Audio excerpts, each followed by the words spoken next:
Your mechanic is charging you $400 to $500 to replace a part the size of a spark plug. In most cases, it does not even need replacing. It just needs cleaning.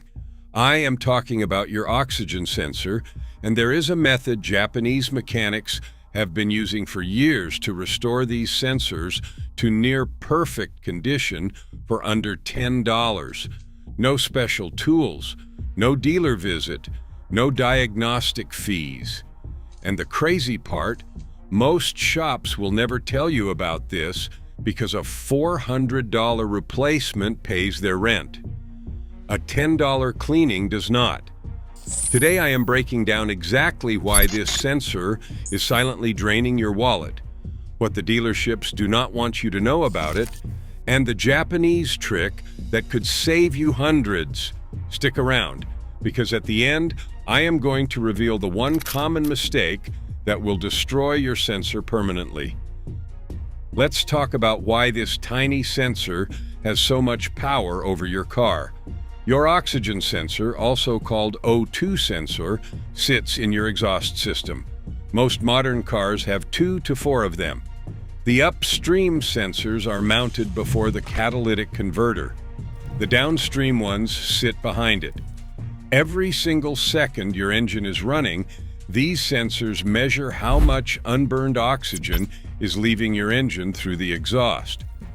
That data goes straight to your car engine control unit, ECU, which adjusts the air-fuel mixture in real time. Too much fuel? The sensor tells the ECU to lean it out. Not enough? It tells the ECU to add more. This constant back and forth is what keeps your engine running at peak efficiency. Without it, your car is basically guessing. And cars are terrible at guessing. Now here is where things get expensive. When that sensor gets contaminated, and they all do eventually, it starts sending inaccurate readings. The engine control unit does not know the sensor is lying. It just follows orders. So your engine starts running too rich or too lean, and the symptoms start creeping in. First, the check engine light. That is the obvious one. But here is what most people completely miss. A failing oxygen sensor can rob you of 10 to 15% of your fuel economy. On a car that normally gets 30 miles per gallon, that is 3 to 4 miles per gallon gone. At today's gas prices, you are burning $300 to $500 a year for absolutely no reason. Then comes the rough idle. You are sitting at a red light and the car is shaking, hesitating, almost like it wants to stall. Acceleration becomes sluggish. You floor it to merge onto the highway, and there is a delay, or the engine surges unpredictably. And here is the one that really guts your wallet. Ignore a bad oxygen sensor long enough, and the incorrect fuel mixture will destroy your catalytic converter. That can be a $1,000 to $2,500 repair. All because of a sensor that costs $50 to $150 to replace, or under $10 to clean. So what kills these sensors in the first place? Over time, carbon deposits build up on the sensor tip. Every combustion cycle sends exhaust gases across that ceramic element, and tiny particles of carbon, oil residue, and fuel contaminants accumulate layer by layer. The sensor is still there, still trying to work, but it is essentially looking through a dirty windshield. The readings get sluggish and inaccurate. On top of carbon, sensors get contaminated by engine oil from small leaks, by coolant from internal gasket issues, and by silicates from certain types of antifreeze. These contaminants coat the sensor's platinum and zirconia elements and block them from reacting properly to exhaust gases. Most manufacturers say to inspect or replace them every 60,000 to 100,000 miles.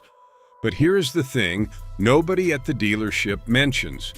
In the majority of cases, the sensor is not dead. It is just dirty, and dirty can be fixed. This is where the Japanese method comes in. In Japan, cars undergo a brutal biennial inspection called shaken. It costs thousands of dollars, and keeping a vehicle maintained past 100,000 kilometers is absurdly expensive. So Japanese mechanics, especially those working on high-mileage Toyotas, Hondas, and Nissans, developed cost-effective techniques to extend the life of components instead of replacing them at the first sign of trouble. This oxygen sensor cleaning trick is one of the most widely shared among Japanese shops and car enthusiasts, and it works on the majority of contaminated sensors where the actual sensing element has not physically failed. The method itself is almost stupidly simple. Once the sensor is removed using a basic O2 sensor socket that costs about $10 at any auto parts store, you use a standard propane or butane torch to heat the sensor tip to a dull red glow, not white hot, just a soft red. This extreme heat incinerates the carbon deposits, oil residue, and fuel contaminants that have built up on the ceramic sensing element over tens of thousands of miles. The heat burns the contamination layer right off. Then you immediately dip the hot tip into cool water. That rapid thermal shock causes any remaining carbon to crack and separate from the surface. A blast of compressed air clears the debris. Japanese mechanics typically repeat that heat and quench cycle 3 to 4 times until the tip is visibly clean and the ceramic element is exposed again.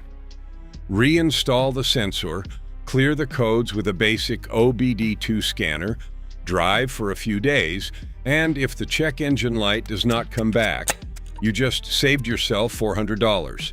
Total cost, under $10. Total time, about 10 minutes once the sensor is out of the car.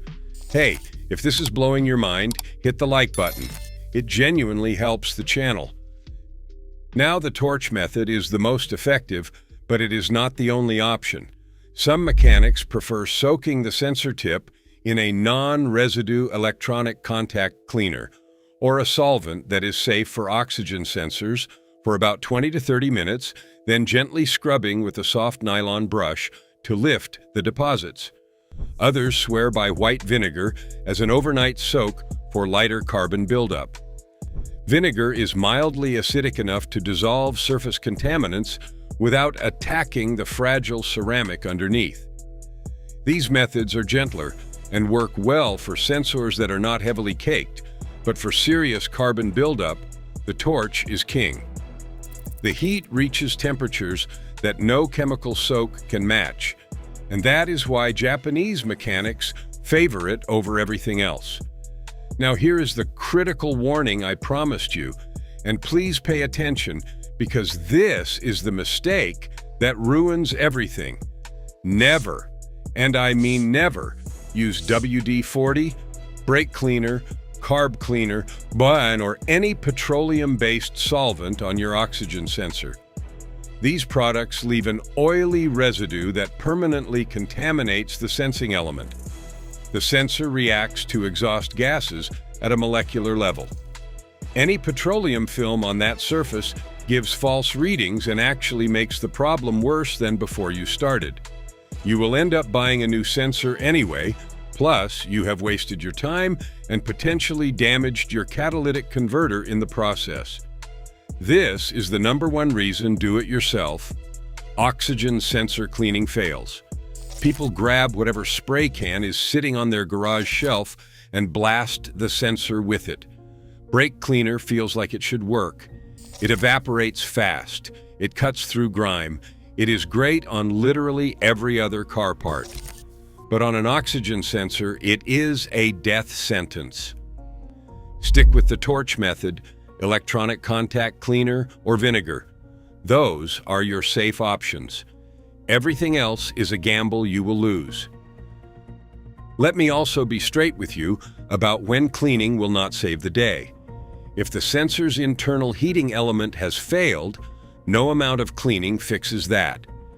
The heater is what brings the sensor up to operating temperature quickly after a cold start, and when it dies, you get constant check engine codes related to the heater circuit. If the ceramic element is cracked from age or impact, that sensor is done.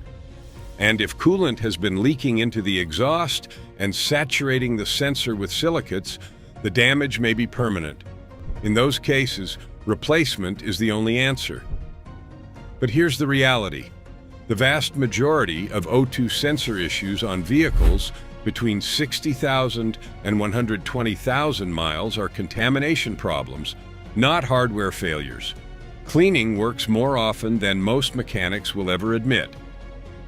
And that brings me to the part that should genuinely make you angry. When you take your car to a shop with a check engine light and the code points to an oxygen sensor, almost every shop will immediately recommend full replacement. Parts and labor, you are looking at $200 to $500 per sensor. Got a V6 or V8 with 4 sensors? They will recommend replacing all of them at once as a precaution. Suddenly, you are staring at a bill of $800 to $2,000. And the whole time, the problem might have been solvable with a $10 cleaning in your driveway on a Saturday morning. Shops make money on parts and labor. They do not make money telling you to grab a propane torch and fix it yourself. That is just the economics of the industry. It is not necessarily malicious. It is just not in their financial interest to offer you the cheap solution first, so they do not. One more thing worth knowing. After any cleaning method, you have to clear the stored error codes with an OBD2 scanner. A basic Bluetooth model costs as little as $20 and connects right to your phone. Without clearing the codes, the check engine light stays on even if the sensor is now working perfectly. The ECU also needs a few days of normal driving to relearn and recalibrate its readings. If the light stays off and your fuel economy bounces back, you are golden. If it returns within a week or two, then the sensor likely needs actual replacement. But at least you tried the cheap fix first, and now you know for certain that replacement is truly necessary instead of just taking the shop's word for it. And considering that a bad O2 sensor can silently drain hundreds of dollars a year in wasted fuel while slowly killing your catalytic converter in the background, this might be the single most valuable piece of car maintenance knowledge most people have never heard of. A dirty sensor does not announce itself with a loud bang or a dramatic breakdown. It just quietly steals your money, one tank of gas at a time. And the fix has been sitting in the toolboxes of Japanese mechanics for decades. A propane torch, some patience, and about $10 worth of effort.